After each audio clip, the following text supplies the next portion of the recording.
The girl on the hill. Elise was a girl made of stories and sunshine, but a shadow had fallen upon her.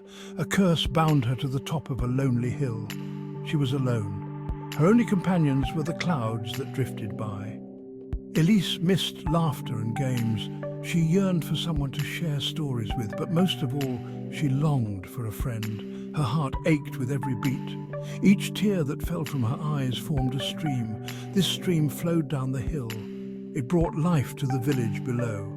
The villagers relied on it for everything. They used it to drink, to farm, and to live. Elise was their source of life, but she was also a prisoner of her own sorrow. The villagers never looked up. They never wondered about the source of their lifeline. They didn't know about Elise and her lonely heart. Curiosity and the current. One day, a boy named Aiden arrived in the village. He was adventurous and kind. He loved to explore. Aiden was immediately drawn to the stream. He wanted to know where it began. He followed its path. It led him up the hill towards the lonely figure of Elise. Aiden had never seen anyone like her. He was curious. Aiden approached her cautiously. He didn't want to frighten her away. "Hello," Aiden said softly. "My name is Aiden. What's yours?" Elise looked up, startled. No one had ever spoken to her before. She was both scared and excited. "Elise," she whispered. Aiden smiled. It was a warm and genuine smile. It reached Elise's eyes and made her smile back. This was the beginning of their friendship. It was a friendship that would change everything.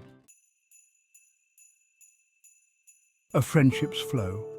Aiden visited Elise every day. He would bring her berries and stories. They would talk for hours, sharing their hopes and dreams. Elise learned what it meant to laugh again. Aiden's visits were the highlight of Elise's day. For the first time since she had been cursed, she didn't feel alone. Aiden brought light and laughter into her world. As their friendship grew, Elise cried less often. She was happy. Her tears, which had once flowed so freely, began to dry up.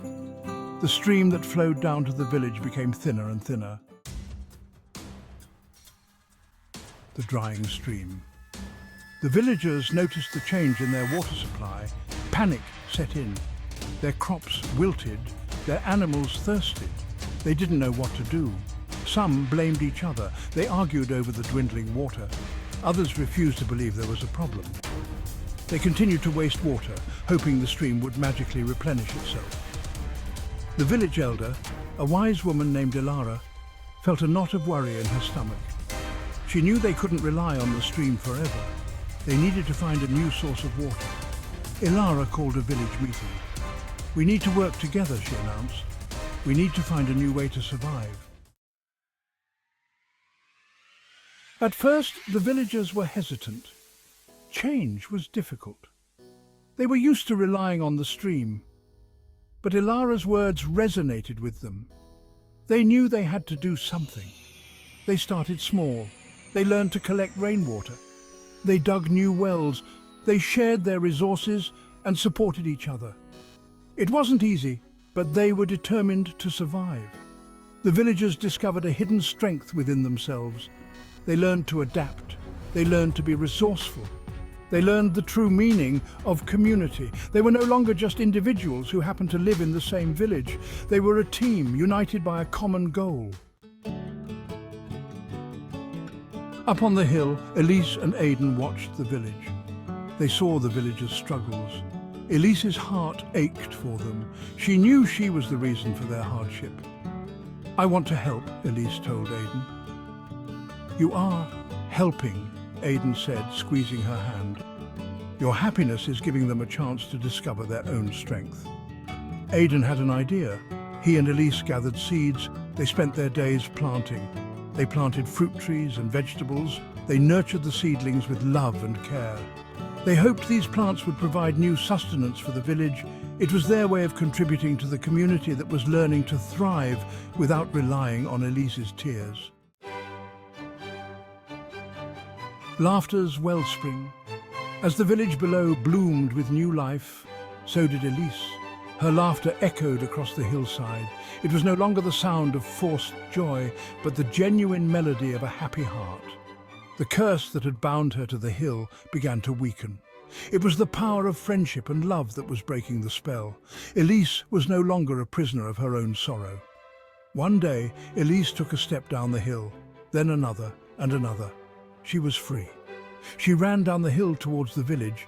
Aiden ran alongside her, his laughter mingling with hers. The villagers looked up in surprise. They had never seen anyone descend from the hill before, and they had certainly never seen anyone as full of life as Elise. A village reunited. Elise and Aiden told the villagers her story. They spoke of the curse and the stream. They explained that Elise's happiness had caused the stream to dry up. The villagers were amazed. They had never considered that their source of water might have feelings. They had never wondered about the girl on the hill. Elise apologized for the hardship her curse had caused, but the villagers embraced her with open arms. They understood that she had been a prisoner too. They were just grateful that she was finally free. They welcomed Elise and Aiden into their community, and together they continued to build a village that was stronger and more united than ever before. Beyond the hill, life in the village was different now. It was no longer centered around the stream. It was centered around community. It was centered around shared responsibility, and it was centered around joy. Elise flourished in the village. She learned new skills. She made new friends. She discovered that happiness wasn't something that just happened to you. It was something you created. Aiden was by her side every step of the way. Their friendship had blossomed into something even deeper. They were two souls connected by a shared history and a bright future. The village on the hill became a beacon of hope. It was a testament to the power of resilience, the importance of community, and the beauty of shared joy. A world awaiting. The story of the girl who cried streams is a reminder that even in the darkest of times, hope can bloom. It's a reminder that we are stronger together than we are apart. And it's a reminder that true happiness is found not in isolation, but in connection. So go out into the world and find your hill, find your stream, and most importantly, find your Aiden. Because together we can overcome any obstacle and create a world filled with laughter, love, and endless possibilities.